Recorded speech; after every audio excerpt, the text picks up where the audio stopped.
As headlines swirl once again of Western countries dumping on Israel, and the White House threatening Israel to end the war or else, let's make something clear.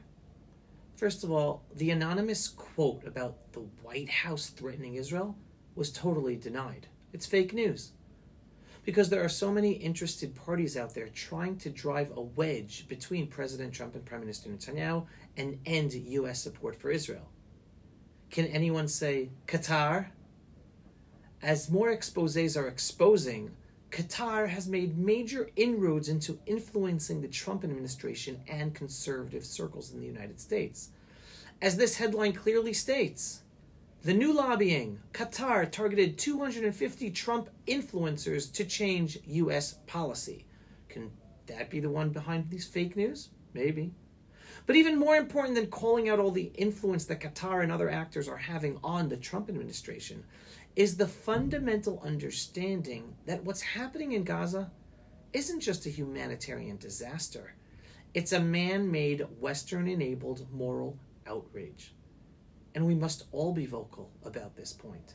Instead of demanding the obvious and humane solution, the evacuation of Gaza out of a war zone, just like was done in Ukraine and in Syria, well, Western leaders have chosen to double down on cruelty and hypocrisy when it comes to the war against the Jewish state of Israel.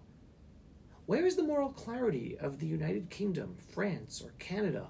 These so-called champions of human rights have done nothing for 19 months to stop Hamas from using its own people as human shields, nothing to help free our hostages, while focusing all demands on Israel that we feed and care for the same population used to protect terrorists in Gaza.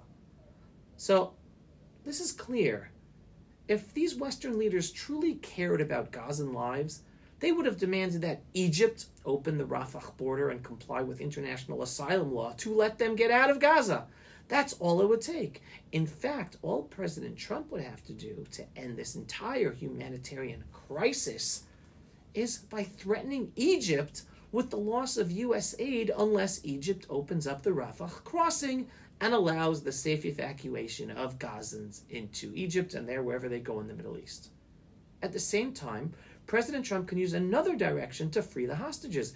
Threaten Qatar to move the U.S. Air Force base out of Qatar if Hamas does not release all of our hostages in Gaza. Problem solved overnight. Instead, we get this madness. Western diplomats constantly attacking Israel for trying to distribute food in a way that bypasses Hamas theft and control in Gaza. A Western diplomat was recently quoted calling Israel's humanitarian food plan, quote, insane and crazy. Why? Because instead of 400 United Nations-run distribution points, all Hamas infiltrated, Israel's plan is to set up 4 secure centers run by U.S. companies to make sure that the food reaches actual non-combatants in Gaza. The diplomat admitted the obvious logistical problem. Today there are 400 distribution points for food that serve 6,000 people a day each. Now 4 points are supposed to serve 430,000 people? It's like expecting all of Tel Aviv to get its food in one long line at Kikar HaMedina in Tel Aviv. End quote from this Western diplomat. He even warned that relying on U.S. security contractors will fail because when mobs of hungry civilians arrive, they'll be forced to use force. Okay, so let's recap. The Western countries who care about human rights, they block civilian evacuation from Gaza. The West demands Israel feeds the Gazan population that took part in and celebrated the October 7th massacre and happily behave as human shields for the armed terrorists.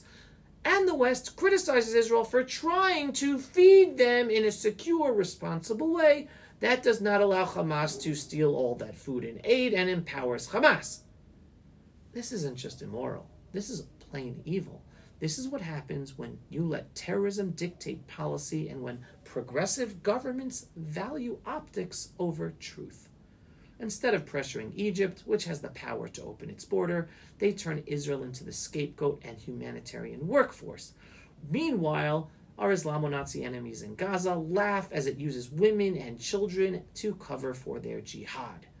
If the US, UK, France, and Canada had an ounce of integrity, they would be demanding an evacuation not bashing Israel, and instead empowering Hamas.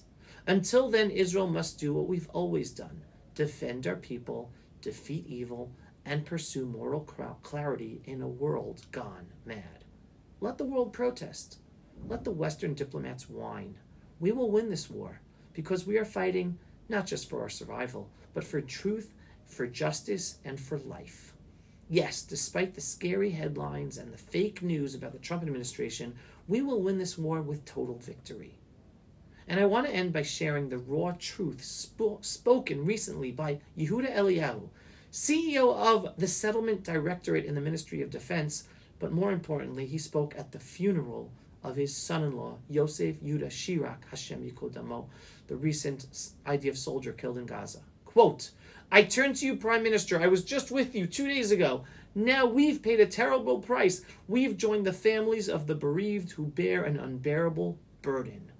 I demand of you from here, lead this war with full force until we eliminate this evil from the world and strike it with all of our might. Whoever harms the people of Israel must be utterly destroyed. Conquer the Gaza Strip completely. Expel every last one of them and settle the land of our forefathers." End quote. These words must ring out across the entire country and echo through the halls of Israel's leadership, because this is the only way forward. This is how we end this war. This is how we protect the Jewish people in the land of Israel and around the world. This is what needed to happen on October 8th, and it has taken too long. Too many of our best have paid the price with their lives in this war. But victory will happen, because there is no other path forward to protect the Jewish people. And thank God we finally have a government that, despite immoral pressure from the world, even our Western allies, and even from within, this government is willing to finish what must be done. This is not rhetoric. This is Jewish survival. This is what morality and justice look like in the face of genocidal evil. And Israel must do this to be an example for the whole freedom-loving world, as the barbaric jihadi war around us in the Middle East is spreading all over the world to impact you and everyone in the freedom-loving world. And this includes ensuring that Gaza be fully liberated. Our Islamo-Nazi enemy must be removed, not managed. And the land of Israel, every inch of it, including Gaza, must be restored to Jewish sovereignty. That's not extremism. That's the only moral, strategic, and long-term solution, and just. Any Jewish rabbi, politician, or leader who says that this is the opposite of morality has to relearn Torah and Jewish history to learn what it means to be a Jew in what we're up against. Turning the other cheek in response to a Muslim ideology and cult of death and martyrdom is immoral and suicidal. That is why we, the Jewish state of Israel, must be the ones to stand up strong for true morality in a world around us warped by immorality, dressed up as morality. Now that the fog of confusion is lifting for so many, the Jewish nation is awakening. This government, with all of its flaws, is the first in decades willing to say out loud what the Jewish people have known in their bones, definitely since October 7th. Never again is not just a slogan, it's a mission. And that mission starts by finishing this war with total victory, total liberation of Gaza, immigration of the Islamo-Nazi Gazan population, and Jewish resettlement of the Gaza Strip. Total victory in this war in Gaza against a barbaric, evil, jihadi enemy is only by making Gaza Jewish again. There is no other way. This war is taking much longer than we all want due to a number of factors, but do not lose hope. As the Jewish saying goes, the eternal nation is not afraid of the long journey. Strengthen your faith in God above. Am Yisrael Chai. That's it for today's special Pulse of Israel program, when you get a daily, belief-based, inspiring, politically incorrect truth about Israel, the Jewish people, and the freedom-loving world. If you are not yet a subscriber, what are you waiting for? Go to pulseofisrael.com and click to subscribe today. And yes, we are a donor-based operation.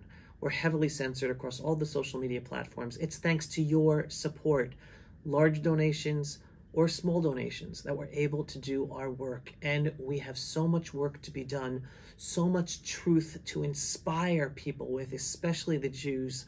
And it's thanks to your donations. So every once in a while, just click on the donate button on pulseofisrael.com. Shalom, everyone, and thanks for watching.